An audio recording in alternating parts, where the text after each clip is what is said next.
Hi, today I'll be telling you why the government's actions at Ruby Ridge were not good.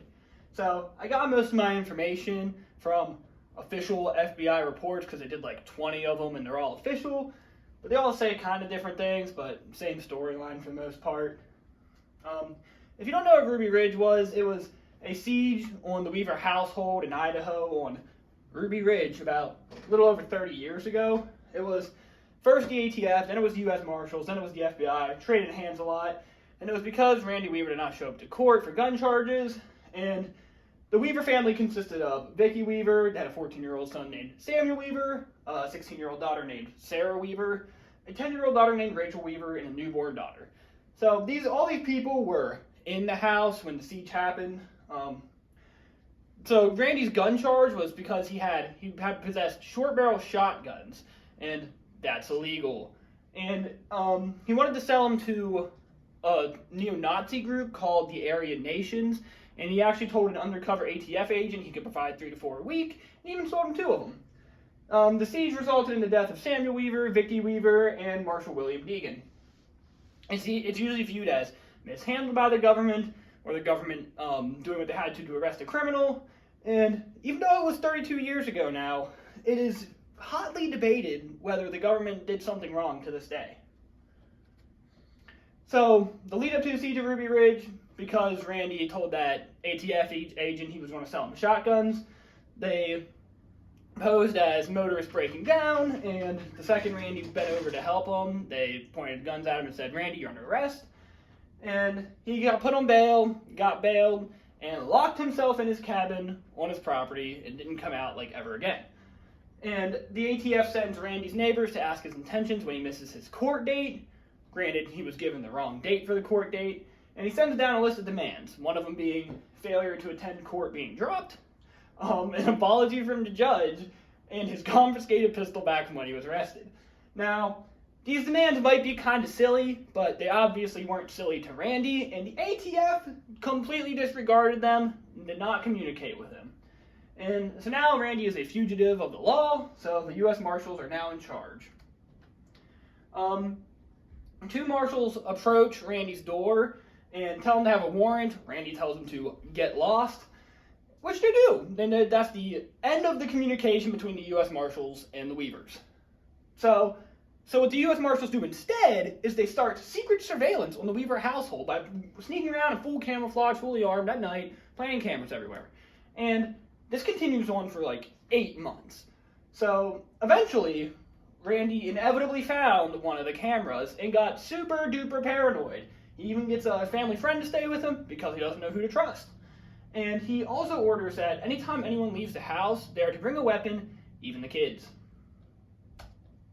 So now, the 2 fully armed 3-man surveillance teams do their usual round around the Weaver property, and one of the Weaver's dogs discovers one of the teams, and it charges at him, gets shot, to which Samuel and Kevin Harris were hot behind it because they saw the dog bolt, and Samuel sees a camouflaged man wielding a weapon and fires 3 shots at the man because he killed his dog.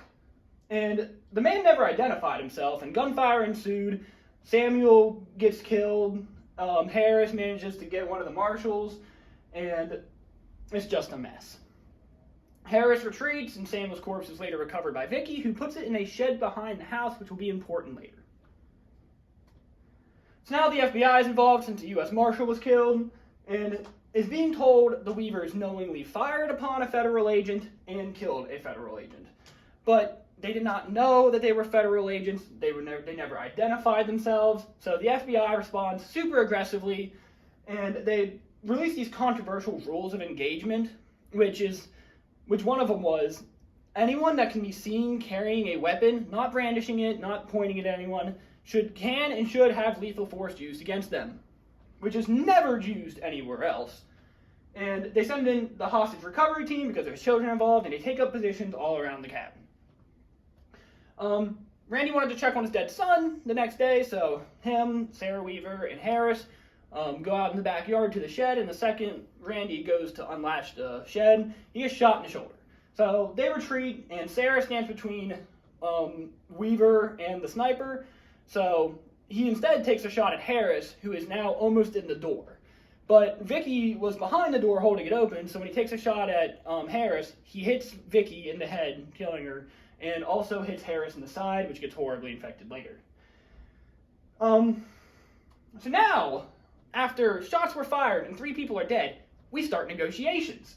And we do it in the worst way possible. We bring an armored vehicle yards away from Randy's house, and we communicate using a megaphone. So Randy cannot return communication, and from all the interviews of the people in the house, they could hardly hear it. And so eventually Randy's told that they want to communicate back with Randy, so Randy is sent a phone on a rover, and he's told that he's going to throw the phone through the window, and Randy does not want his window broken, so he denies it. Eventually, and this goes on for 7 days. We're pulling up armored vehicles, talking in megaphones. Randy's not saying anything back, and he doesn't want to come out of the cabin because he's scared he's going to get shot again. And eventually, Bo Gritz, which is an ex-military member that Randy really, really respects, arrives on the scene and is handed the megaphone and told to talk to Randy, which he promptly puts the megaphone down and walks up to Randy's door. And believe it or not, back and forth communication with Randy got him to come down. And Randy is promptly arrested, and controversial trials follow, where the FBI investigates themselves, a whole bunch of stuff happens. And the takeaways from this is, Randy was by no means right. He was selling sawed-off shotguns to a neo-Nazi group, which is not great by any means. But the federal government should not be stooping down to his level and getting in gunfights on his property. And Randy should also have done much more time for what he did. The minimum sentence is 10 years for sawed-off shotguns, not to mention his involvement with the neo-Nazi group that's committed actual bank robberies. But instead, he gets a light sentence because his wife and son got shot by the government. And he even, after he gets out of prison, sues the federal government and wins $3.5 million. So instead of going to jail for gun charges, he gets a light sentence plus $3.5 million. So, bad people will always exist, but our government should not escalate the problem with extreme measures. Instead of communicating with the man with sawed-off shotguns, we gunfought the man with sawed-off shotguns. So, here are my sources. Most of them are just straight-up FBI documents, so they're pretty interesting if you want to go read them. I'll put my PowerPoint in the description if you do want to go read them. Thank you for listening.